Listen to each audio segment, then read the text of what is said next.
Bom dia. Vamos então dar início a mais um assunto. Agora vamos falar do relevo brasileiro. Lembrando que no assunto anterior nós já falamos alguma coisa sobre o relevo, né? Nós falamos sobre as províncias geológicas. Lembrem-se que nós falamos que as províncias podem ser de três tipos: escudos antigos, que também são chamados de crátons, bacias sedimentares, que inclusive nós falamos até que nas bacias sedimentares é onde pode ocorrer, né, o acúmulo de combustíveis fósseis, petróleo, gás natural, carvão. Lembrem-se disso. Nem toda bacia sedimentar tem jazidas petrolíferas ou jazidas desses outros minérios que eu falei. Mas quando esses minérios ocorrem, certamente ocorrem em bacias sedimentares, né? Isso nós falamos no assunto anterior. E o terceiro tipo de província geológica são os dobramentos, que podem ser dobramentos modernos, que são até mais conhecidos, como por exemplo a Cordilheira dos Andes, é um exemplo de dobramento moderno, e também dobramentos antigos. Então, bacias sedimentares, dobramentos e crátons, ou escudos antigos, eles são os três tipos de províncias geológicas. As províncias, como nós já falamos, são como o alicerce, né? São a base sobre a qual nós teremos então as formações do relevo. Dito isso, vamos então avançar. É preciso que nós saibamos que o relevo ele é tão importante que ele, por exemplo, exerce influência na formação dos solos. Nós falamos também em uma aula anterior aí sobre o processo chamado de pedogênese, que é o processo de formação do solo. Lembrem-se que nós falamos que os solos eles têm camadas, cada camada é um horizonte. Quando o solo está bem maduro, é um solo já antigo e que atende a certas condições, ele vai ter todas as camadas bem definidas. Quando o solo é ainda jovem, ele não atende ainda a certos pré-requisitos, o principal é o tempo, então você vai ter um solo com menos camadas, né? Então o relevo ele tem esse papel também, né? De favorecer ou não a formação do solo. Além disso, o relevo também, aliás, desculpem, além disso, outros fatores que também interferem na formação do solo, só a título de curiosidade, são o clima, né? O material originário daquele solo e também a presença de organismos vivos. Bom, o relevo, que também nós já falamos alguma coisa sobre isso, ele é resultado das forças endógenas ou forças exógenas, sendo as forças endógenas os chamados agentes internos do relevo e as forças exógenas os chamados agentes externos.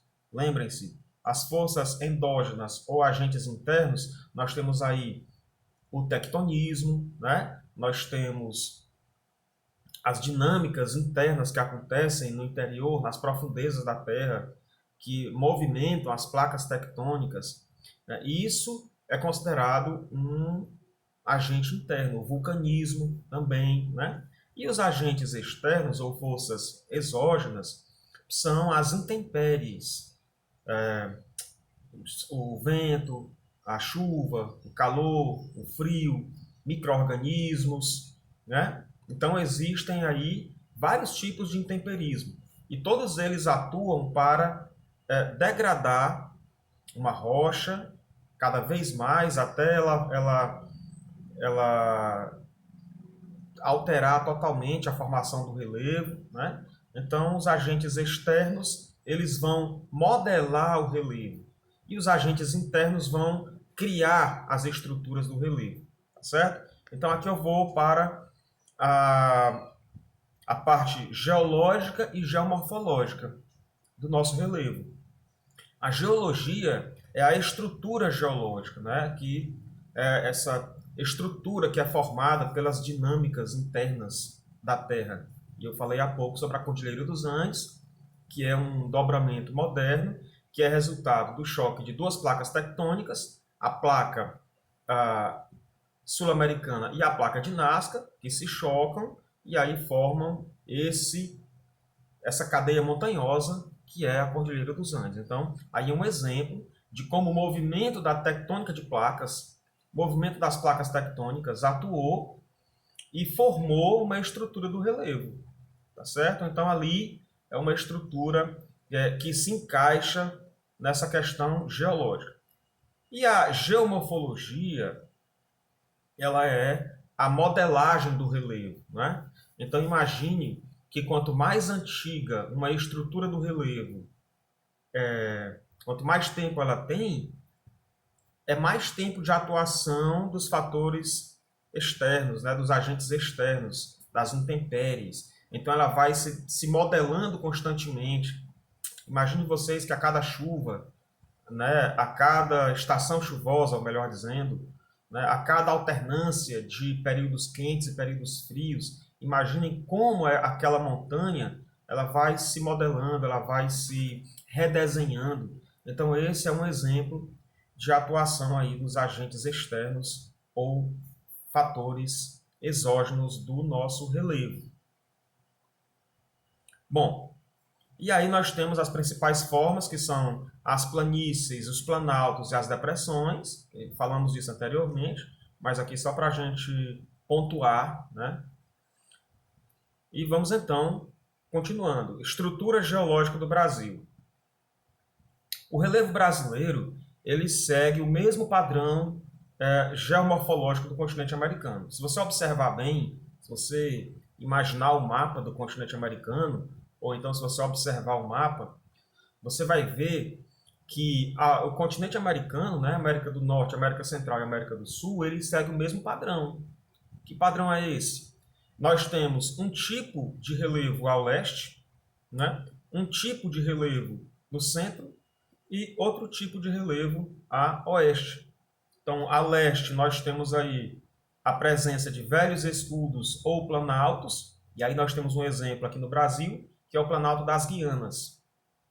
É um exemplo, e se você observar, esse padrão ele não acontece somente aqui no Brasil, na América do Sul. É o mesmo padrão nos três subcontinentes, América do Norte, América Central e América do Sul. No centro do continente, você vai ter a presença de bacias sedimentares, planícies e terras baixas, né? E aqui eu cito o Vale do Rio Mississippi, que fica lá nos Estados Unidos. É um exemplo disso. E a oeste, nós temos aí o soerguimento orogênico. Lembrem-se que todas as vezes que nós usamos essa palavra orogênico, orogênese, né, alguma coisa nesse sentido, você está se referindo a cadeias montanhosas, certo? Então, soerguimento orogênico que você tem a oeste do continente americano vai coincidir justamente com a Cordilheira dos Andes, aqui na América do Sul, e lá na América do Norte nós temos as Montanhas Rochosas.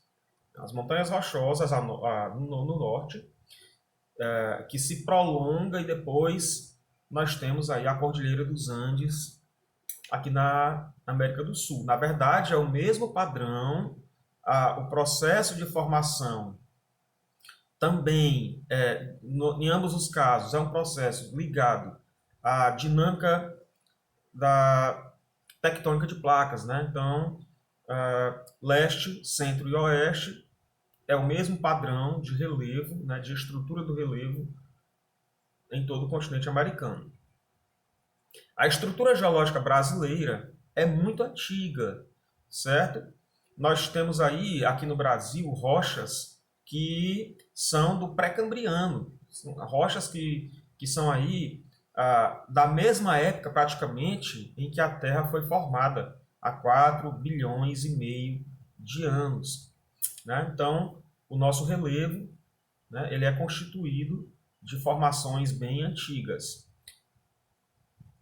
Sabemos que o Brasil está no centro de uma placa tectônica, no centro da placa sul-americana, e por isso mesmo nós não temos dobramentos modernos. Lembrem-se que os dobramentos eles são formados do choque entre placas e, consequentemente, a formação de cadeias montanhosas, como falamos aqui várias vezes sobre a Cordilheira dos Andes. O Brasil está no centro da placa sul-americana, portanto, não tem como haver dobramentos aqui no Brasil, certo? Por outro lado, no Brasil não existe a ocorrência de grandes terremotos, né? É errado quando você afirma que no Brasil não tem terremotos. No Brasil tem terremotos sim, só que não são grandes terremotos, não são terremotos de origem tectônica. São pequenos tremores que não oferecem grandes riscos, talvez pequenas rachaduras ou algumas ruas que vão ceder, vão afundar, né? Mas nós não temos aqui grandes terremotos, não temos aqui terremotos de grande magnitude na escala Richter. E aqui eu cito, por exemplo, Sobral, que tem esse problema de pequenos abalos sísmicos, mas no caso de Sobral isso é provocado, dentre outros fatores, por um processo de reacomodação do solo, né? O solo poroso, a cidade crescendo e outras coisas mais acontecendo, então você vai ter pequenas cavernas subterrâneas, pequenas câmaras que vão desmoronando, né? E o solo na superfície vai se reacomodando, causando então pequenos tremores. Teresina, capital do Piauí, também do mesmo jeito, né? Teresina, inclusive, há uns 2 ou 3 anos atrás, teve uma rua inteira no centro de Teresina que cedeu mais de 1 metro. Várias casas tiveram que ser demolidas e tal. Então, é óbvio que um processo como esse causa tremores de terra. É óbvio. Mas não se enquadram aí na categoria dos terremotos que podem causar danos à vida. São apenas pequenos danos materiais, né? Classificações do relevo. Nós tivemos, ao longo do século XX, 3 grandes geógrafos, todos eles vinculados à Universidade de São Paulo, que é a USP, que fizeram estudos aprofundados sobre o relevo brasileiro, e cada um, à sua época, e com a tecnologia que havia disponível na época, e também com os recursos que haviam disponíveis na época, cada um desses 3 cientistas, desses 3 geógrafos, apresentaram uma classificação do relevo brasileiro. Então nós temos aí o Haroldo de Azevedo, Aziz Absaber, que morreu há poucos anos atrás, e o Jurandir Ross, que ainda está vivo e atuante.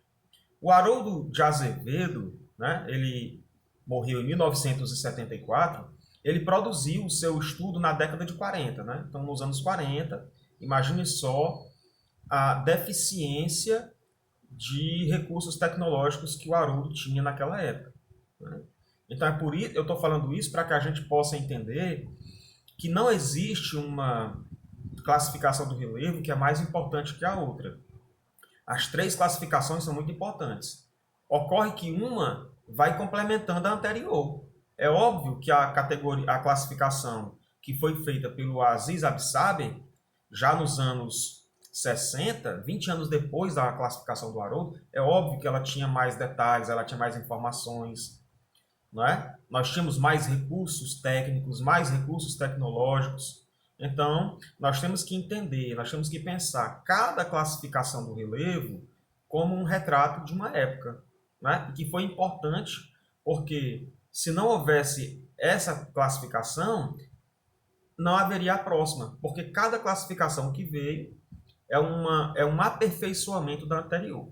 Então, o Haroldo de Azevedo, que produziu seus estudos na década de 40, ele chegou com uma inovação, porque até então, tudo que se sabia sobre o relevo era a partir do estudo de um outro geógrafo chamado Delgado de Carvalho, né? Então aí chegou Haroldo de Azevedo, onde ele vai considerar o relevo brasileiro apenas como planaltos e planícies, né? Então, o Haroldo de Azevedo ele chega e classifica o relevo brasileiro em planaltos e planícies, sendo que, segundo ele, existe uma predominância dos planaltos. Aí nós vamos então para os anos 1960, que foi quando Aziz Absaber fez o seu estudo. Ele aperfeiçoou a classificação do seu antecessor, Haroldo de Azevedo, e o Aziz ele vai dar mais importância à influência morfoclimática sobre o relevo, ou seja, mais importância a essa questão dos agentes externos que modelam o relevo, né? Quanto mais antigo o relevo é, mais rebaixado ele é também, por conta justamente desse modelamento que é permanente. Então, o Aziz Absaber, ele pesquisou o Brasil em várias expedições, ele produziu os primeiros trabalhos científicos sobre o espaço físico brasileiro. Então, a contribuição desse cientista não se restringiu à classificação do relevo. Ele teve também uma importância muito grande em outras áreas da geografia. E aí nós temos aí muitas unidades que foram batizadas por Haroldo de Azevedo e também muitas outras que foram modificadas. Ele continua com a mesma classificação do Haroldo, né? O Aziz Absaber continua com a mesma classificação do Haroldo. Ele mantém a divisão em planaltos e planícies. Só que o que ele fez, vocês podem observar no livro de vocês, ele apenas detalhou, né? Então ele pegou o trabalho do Haroldo de Azevedo e detalhou, ele mapeou melhor, digamos assim, com os recursos que ele tinha já nos anos 60. E a terceira e última classificação do relevo brasileiro foi feita pelo geógrafo Jurandir Ross, né? Jurandir Ross, né? Lembrando que os três foram profissionais vinculados à Universidade de São Paulo, certo? Então, 3 professores universitários, 3 cientistas que deram essa grande contribuição. A classificação do relevo de Jurandir Ross, pessoal, ela é considerada a mais completa. Óbvio, foi a última, né? Ele produziu o seu trabalho nos anos 70 e 80 do século 20 e ele, então, ele faz um mapeamento completo do relevo, mas você não pode nem comparar um cientista que atua nos anos 70 e 80 com um cientista que atuou nos anos 60 ou com um cientista que atuou nos anos 40, né? É óbvio que o Jurandir Ross tinha muito mais tecnologia, tinha muito mais recursos, tinha muito mais técnicas, né, modernas que os seus colegas que o antecederam não tiveram. Então, o Jurandir Ross ele vai fazer uma revolução muito grande na classificação do relevo brasileiro. Ele era membro de um projeto muito importante que tivemos aqui no Brasil, que era o projeto Radam Brasil. Esse projeto Radam Brasil, ele tinha a desafiadora missão de mapear os recursos naturais de todo o território nacional. Então imagine aí um geógrafo que com sua equipe, né, ele vai percorrer o Brasil inteiro participando de um projeto que tem a missão de mapear os recursos naturais.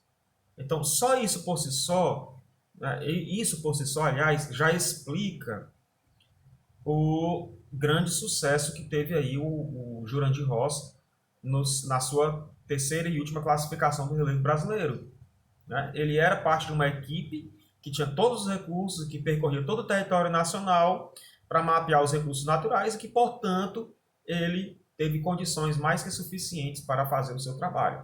Contava, inclusive, com imagens de radar que os seus antecessores não contavam. E aí o Jurandir Ross, ele, além dos planaltos e das planícies, que já estavam nas classificações, tanto do Aziz Absaber como também do Haroldo de Azevedo, o Jurandir Ross permanece com essas duas classificações e ele acrescenta uma terceira, que são as depressões. Então, para Jurandir Ross, o relevo brasileiro tem planaltos, planícies e depressões. Para ser mais preciso, são 11 planaltos, 11 depressões e 6 planícies. Então, o Jurandir Ross ele tem a classificação mais detalhada, né, mais completa do relevo brasileiro, mas nós não podemos afirmar, em hipótese alguma, que é a classificação mais importante. Como eu falei, as 3 são importantes, porque se não houvesse o Haroldo de Azevedo, não haveria, se não houvesse a classificação do Haroldo de Azevedo, não haveria a classificação do Aziz Absaber. E que, por sua vez, se não houvesse a classificação do Aziz, não haveria a classificação do Jurandir Ross, porque cada um pegou como base o trabalho do seu antecessor e aperfeiçoou. Então, as 3 classificações são importantíssimas, mas a mais completa, até por ser a última, é a do Jurandir Ross, certo? Então era isso que nós tínhamos para a aula de hoje. Na próxima aula, nós vamos dar continuidade a esse assunto, certo? Valeu, um abraço.